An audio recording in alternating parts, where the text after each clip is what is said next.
نبی پاک صلی اللہ علیہ وسلم کی حدیث ہے مسلم میں طبرانی میں، حضور نے فرمایا آؤ میں تمہیں پچھلے زمانے کے ایک ایماندار نوخیز ولی اللہ کی بات سناؤں۔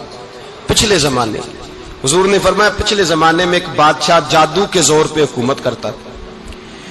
جب وہ ایک جادوگر اس نے رکھا ہوا تھا تو جادوگر اس کو جادو بتاتا، وہ جادو کے زور پر حکومت کرتا۔ جادوگر بوڑھا ہو گیا تو کہنے لگا بادشاہ کو نوجوان میرے پاس بھیج دے، اب میں بوڑھا ہو گیا ہوں، میرا پتہ کوئی نہیں کب مر جاؤں۔ ایک نوجوان کی ڈیوٹی لگائی، بڑا زیرک سمجھدار، اپنے رعایا میں سے چن کے جو ذہین فطرت مزاج بچہ تھا وہ اس نے لگایا۔ اللہ کے محبوب علیہ الصلوۃ والسلام فرماتے ہیں بچہ جادو سیکھنے لگا، وقت گزرنے لگا۔ بچہ جب جادو سیکھنے جاتا تو رستے میں ایک راہب بھی تھا جو انجیل جانتا تھا، وہ اللہ اللہ سکھاتا، لوگوں کو حضرت عیسیٰ علیہ السلام کی تعلیمات سے آگاہ کرتا۔ اس نے دیکھا کہ یہاں بھی لوگ اکٹھے ہیں تو وہ بچہ اس راہب کے پاس بھی اٹھنے بیٹھنے لگا۔ اب جب اس کے ساتھ اس کی گفتگو بڑھنے لگی تو اس کو باتوں میں لذت آنے لگی۔ اس نے راہب نے پوچھا کہ تو کون ہے اور کس طرح سے آیا ہے، کیا تیرا معاملہ ہے؟ اس نے کہا جی میں جادو سیکھنے جاتا ہوں، آپ کی باتیں مجھے بڑی اچھی لگتی ہیں۔ اس نے کہا دین سیکھ، جادو سیکھنے والے کافر ہو جاتے ہیں، قرآن و حدیث سیکھنے والوں کو اللہ کامل ایمان عطا فرماتا ہے۔ فرمایا یہ سیکھ۔ بچہ بیٹھنے لگا، اس کے پاس آنے لگا، باتیں دل میں گھر کرنے لگی۔ ایک وقت آیا کہ مسلمان ہو گیا، اور مسلمان کیسے ہوا؟ بچہ کہتا میں تجربہ کر کے ہوا۔ اب میں تھوڑا سا وقت جادوگر کے پاس بھی جاتا اور باقی سارا وقت وہاں بیٹھتا۔ میں ایک دن جا رہا تھا تو رستے میں اژدہا تھا، بہت بڑا سانپ تھا، رستہ روک کے کھڑا تھا۔ یہ حضور نے بیان کی حدیث۔ نبی پاک صلی اللہ علیہ وسلم فرماتے ہیں بچہ کہتا ہے کہ رستے کے اندر سانپ ہے، رستے بند ہے، لوگ چھتوں درختوں پہ چڑھے، حراش ہے۔ کہتے چھوٹا سا روڑا میں نے اٹھایا تو میں نے کہا اللہ اگر جادوگر سچا ہے تو اسے مار دے۔ چھوٹا سا روڑا میں نے پھینکا، اژدہا کوئی نہ مرا۔ پھر چھوٹا روڑا اٹھایا، میں نے کہا اللہ اگر وہ عالم سچا ہے تو اسے مار دے۔ اب جب میں نے روڑا مارا تو اژدہا مر گیا۔ میرے اندر سے گواہی آئی نہیں دین کی باتیں سچی ہیں، نہیں قرآن کی باتیں اسلام سمجھانے کے لیے عرض کر رہا ہوں، اگرچہ اس دور میں انجیل تھی۔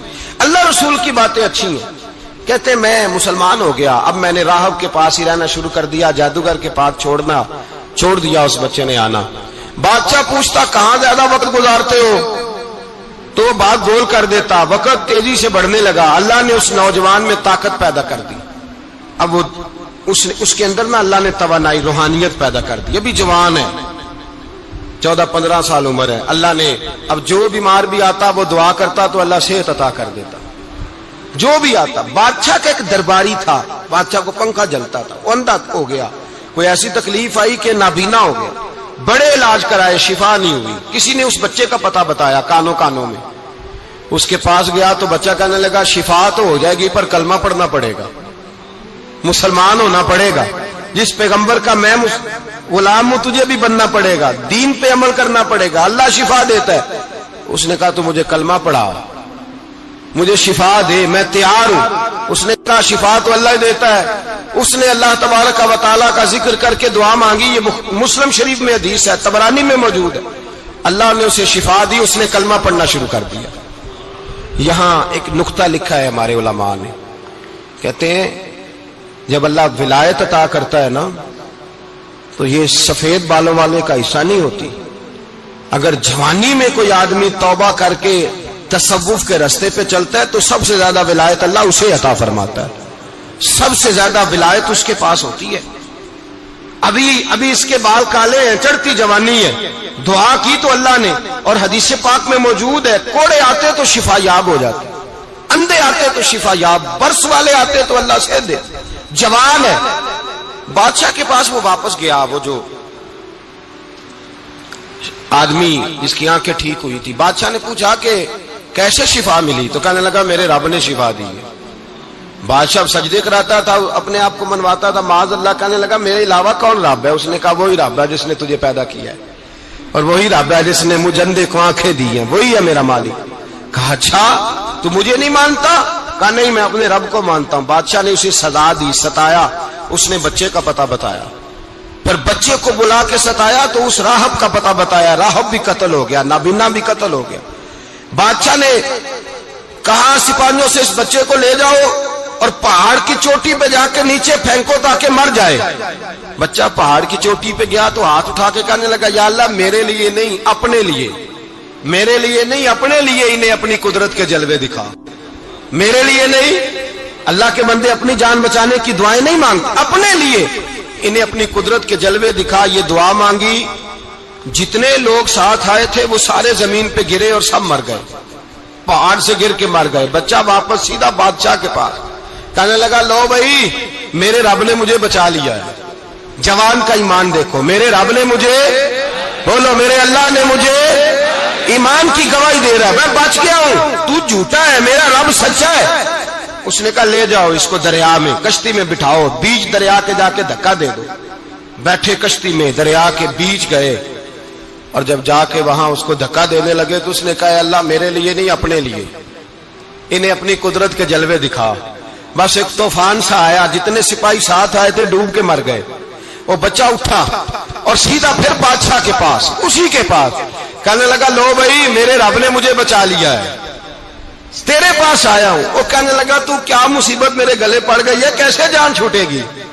تو بچہ کہنے لگا اگر تو مجھے باندھے درخت کے ساتھ اور سارے ملک کو بلائے، لوگوں کو اکٹھا کرے، پھر تو مجھے تیر مارنا، میں تجھے بتاؤں گا کیسے مارنا ہے، میں مر جاؤں گا.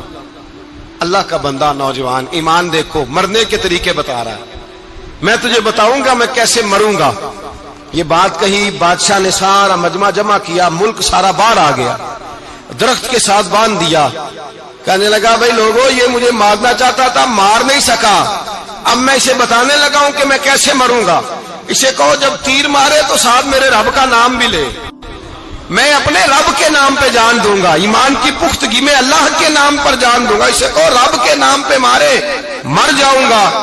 بادشاہ نے اللہ کہہ کے تیر مارا، پیشانی میں لگا، بچے کی روح پرواز کر گئی. جتنا مجمع کھڑا تھا سارا کلمہ پڑھ کے مسلمان ہو گئے، سارے مسلمان ہو گئے سارے. میرے رسول پاک سید عالم صلی اللہ علیہ وسلم نے نوجوانوں کو بتایا جب تمہارے اندر ایمان کی قوت آئے گی تو اللہ تمہاری مدد کرے.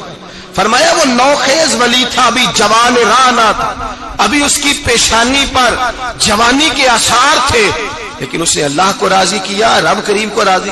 ولایت کا مطلب بڑھاپا نہیں، ولایت کا مطلب وہ نہیں کہ جب بڑا لمبا وقت گزر جائے تو پھر آدمی آئے کہ نہیں اب کیا کرنا ہے، اب مسجد ہی ہے، اب تو اس کے علاوہ گزارا ہی کوئی نہیں.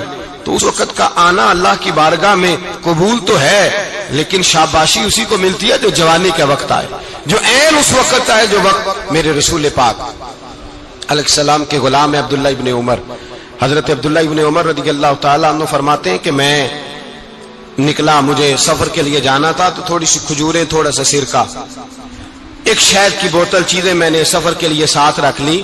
میں جب مدینے سے باہر صحرا میں نکلا نا تو رمضان نہیں تھا، غیر رمضان تھا. میں نے ایک نوجوان کو دیکھا بکریاں چرا رہا ہے، بکریاں چرا رہا ہے. اے جوان، آپ فرماتے ہیں اس کا چہرہ بڑا نورانیت والا، گرد پڑی ہوئی پر بڑا حسین. فرماتے ہیں میں نے اس کو کہا کہ آ جاؤ کھانا کھا لو، روزے بھی نہیں تھے. کہنے لگا نہیں میں نے روزہ رکھا ہوا ہے. فرماتے ہیں میں نے کہا پتہ کروں کہ نیرا نیک ہی ہے کہ پرہیزگار بھی ہے. نیک وہ ہوتا ہے جو نماز پڑھے روزہ رکھے، پرہیزگار وہ ہوتا ہے جو گناہ سے بچے، وہ پرہیزگار ہوتا ہے. کہا پتہ کروں پرہیزگار بھی ہے کہ نہیں. کہتے میں قریب گیا تو میں نے جا کے اس کو کہا بھائی تیری بکریاں بڑی پیاری ہیں، میرا دل کرتا ہے کہ بکری مجھے دے دو. کہتے وہ جوان، غربت بھی، پریشانی بھی، پر دامان توکل کی یہ خوبی ہے کہ اس پر پابند لگے ہوتے ہیں، دھبے نہیں ہوتے. غربت ہے. کہا جناب ایک بکری دے دو. آنے لگا جناب بکریاں میری نہیں، بکریوں کا مالک کوئی اور ہے.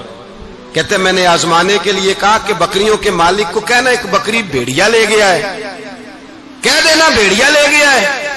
تو کہتے اس نے میری طرف دیکھا، گرد سے اس کے بال لٹے ہوئے، آنکھوں میں روشنی، چہرے پہ اطمینان، لب و لہجے میں ایمان کی طاقت. نوجوان کہنے لگا حضور بکریوں کے مالک کو تو کہہ دوں گا بھیڑیا لے گیا ہے، جب عرش کا مالک پوچھے گا تو کیا جواب دوں گا، اللہ کو کیا جواب دوں گا. کہتے ہیں میں کانپنے لگا اس کی بات سن کے. واپس آیا، جو کام نکلا تھا وہ چھوڑا، واپس لوٹ آیا.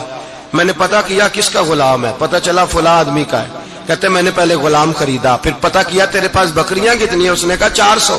کہتے میں نے مالک سے ساری بکریاں خریدی، پھر غلام کو بلایا، پھر وہ بکریاں تحفے میں دی، تحفے میں۔